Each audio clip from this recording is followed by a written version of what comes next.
What up, Cowboy Nation? It's your boy Cole with Cole Cowboy Sports Report, where I bring you the best content on the Cowboys.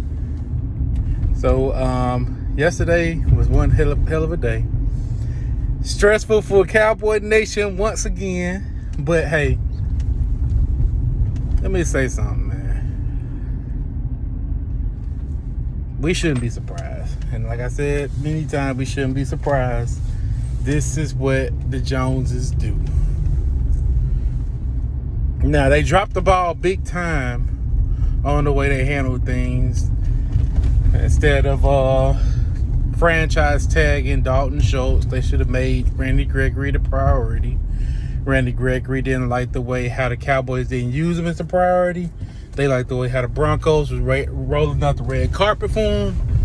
And he just felt more in love with the Broncos than he did with the Cowboys. And he didn't like how, they handled business. So that was our loss, you know what I'm saying? Best of luck up to him in Denver. Also, I didn't like how he handled the Amari Cooper situation. That was personal. It wasn't because of money. And Cowboy Nation, all the positive fans, please don't believe when you think that it's because of money, because they're lying. It's not because of money. They did not try anything with Amari Cooper. They wanted him gone. Come on now. That was a personal thing. So, we messed up with him. And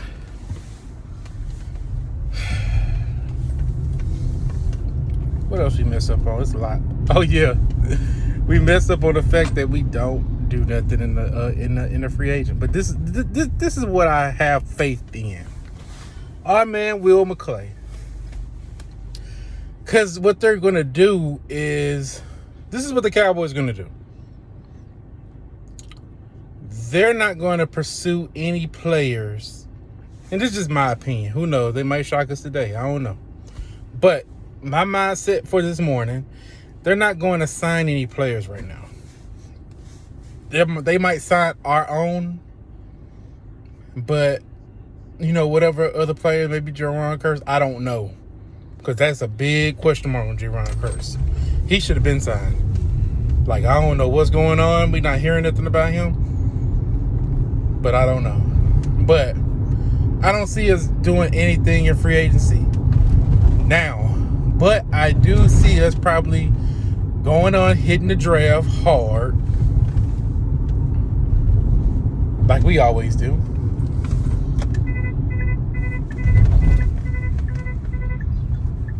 Hold on. They over fixing the road and they got cones everywhere. But yeah, so I don't see us doing that. I see us hitting the draft, and after the draft, after a lot of teams, figure things out and release other players, you can get them for the cheap. Then that's when we start hitting the bargain basement shopping. You know what I'm saying? That's when the clearance sales come out. So that's what Steven waiting on. So yeah. And let me tell you why I know we're not going to do nothing. Here he is. We got all these good free agents. See, this is the good free agents. It's a little bit high. Everything kind of high. That's out of Stephen Jones's budget right there. The guy that got $26 million in cap space, competing against people that got $8 million in cap space. But that's neither here nor there. Hey, for all the people saying, well, we just trying to keep our cap good. Hey, guess what? It's more money coming. It's more money coming within the next year.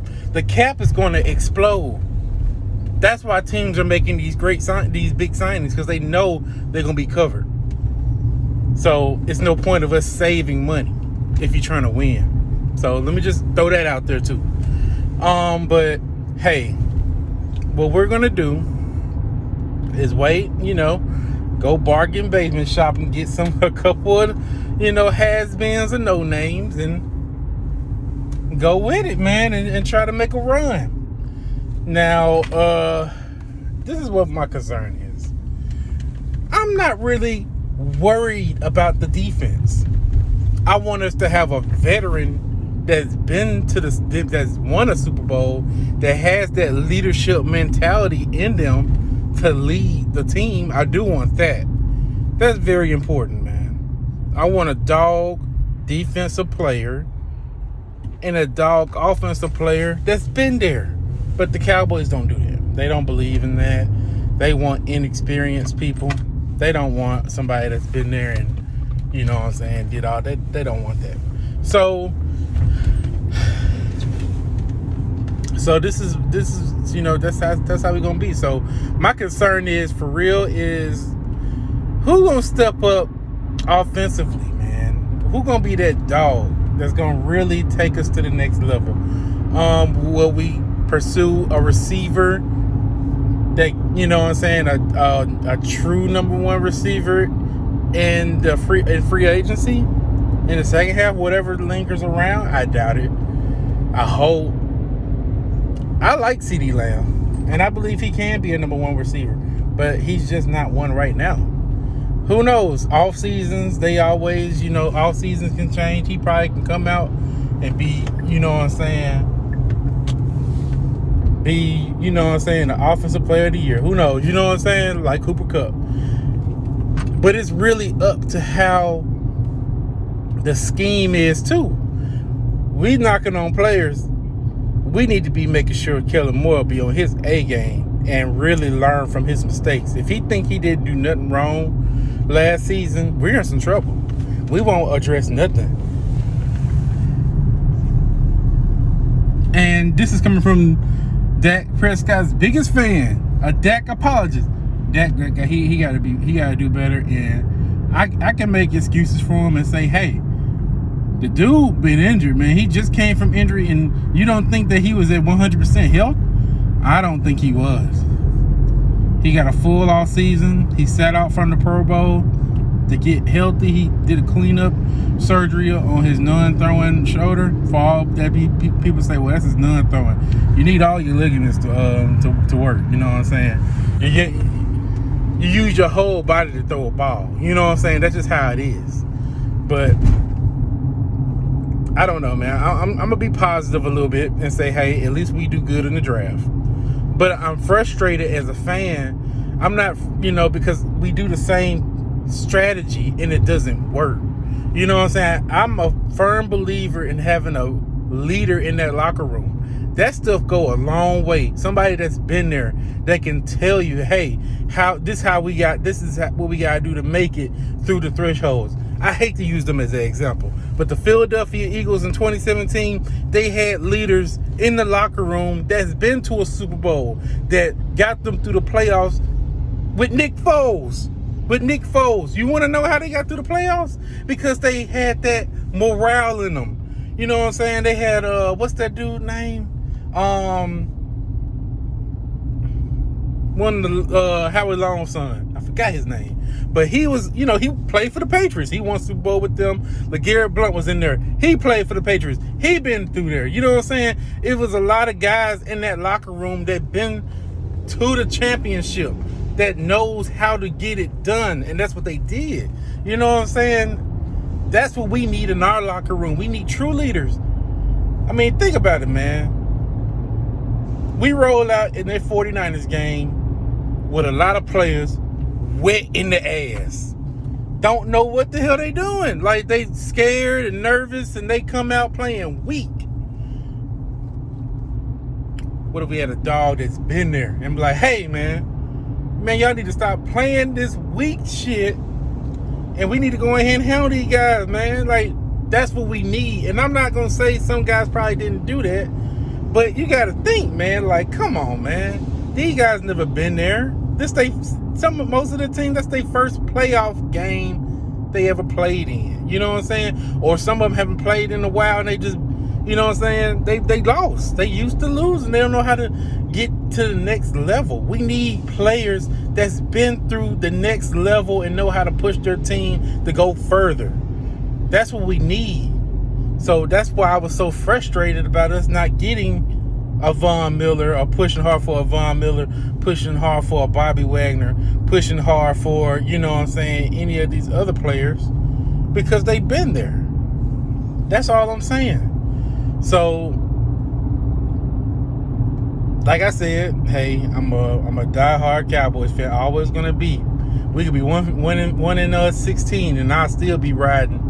But at the end of the day, I want my team to succeed, man. We put our money into this team. We put our energy into this team. You know what I'm saying? Some people would be like, well, y'all should be used to it. But why would we want to be used to it? As fans, we deserve to see our team succeed.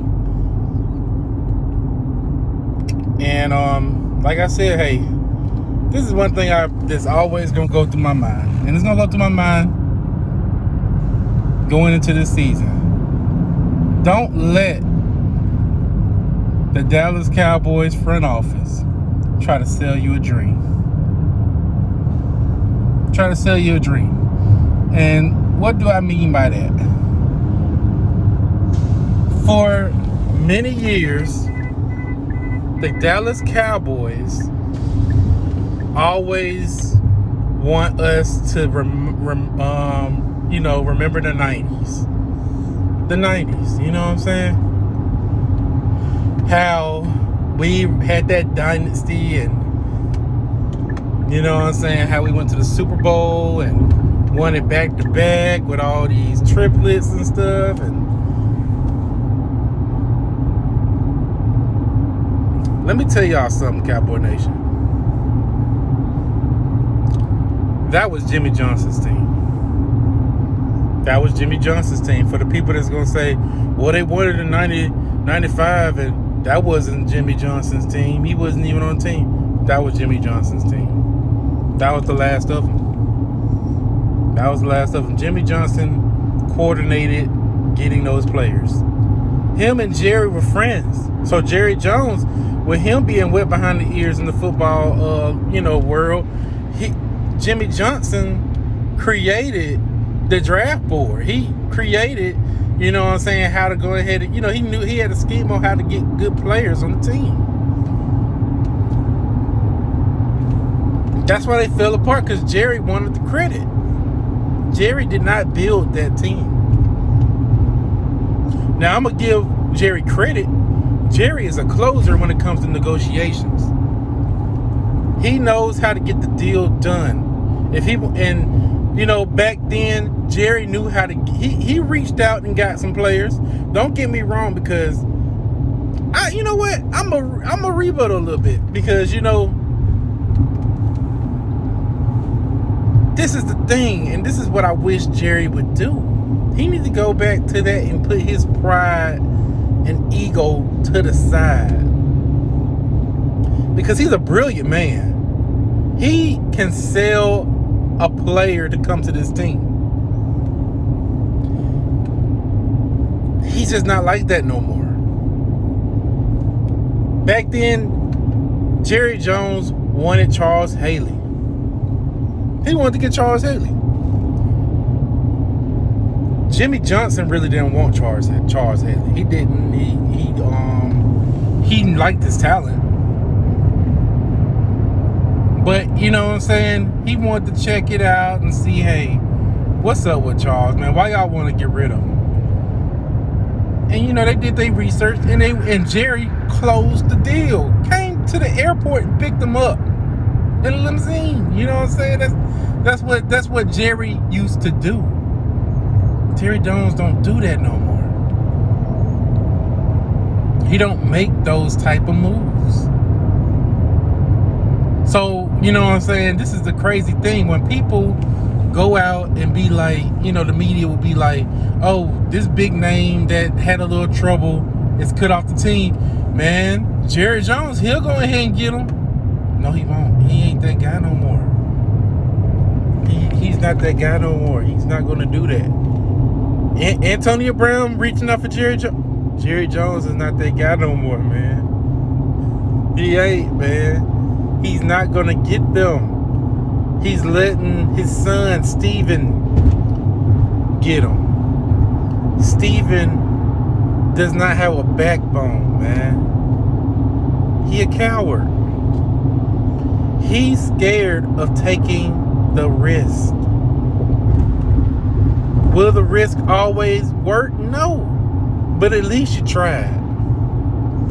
I wouldn't be pissed if we went all in, got good players, made it to a not Super Bowl, made it hell to the NFC Championship. Even if we lost, I would not be mad.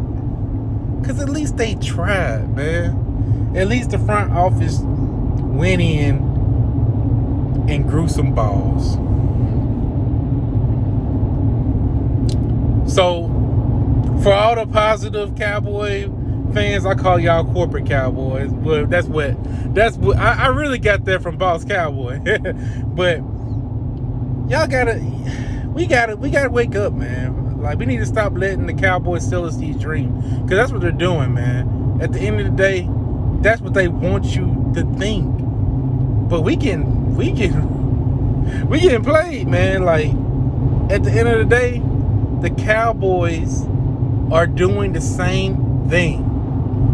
And we can try to ignore the talking heads, because the talking heads, they're going to talk trash regardless. But they're making solid points, most of them. They're making solid points, and they putting all jokes aside and saying, this is what the Cowboys do. They don't go out for those type of players. They sit on their hands and think that they're too good, and they try to rub them old rings in people's face. And I hate to say that, because I hate it when people call us, you know what I'm saying, talking about old ring, old trick. I hate it. But teams right now don't care. They don't care. They know we not that team no more. Not teams, players. They don't care. All they use this is for marketing, to get them signed. They can be like, oh yeah, I want to play for the Dallas Cowboys, and they end up playing for another team. You know what I'm saying? They use that. They always throw the Cowboys in for leverage. We are nothing but a marketing thing, man. We need to stop. We need to stop being fooled. But hey, that's enough of my ranting. That was one of my ranting mornings, man. So I tell you what, my next video, I ain't gonna rant, man, because I've been on this thing for 17 minutes. Man, nobody ain't gonna want to watch this whole video. So I apologize for the long video. If y'all watch the whole video, I appreciate you. But hey, hit that like, hit that subscribe if you haven't subscribed to my channel, and hit me in the comments too. Y'all be easy, go Cowboys.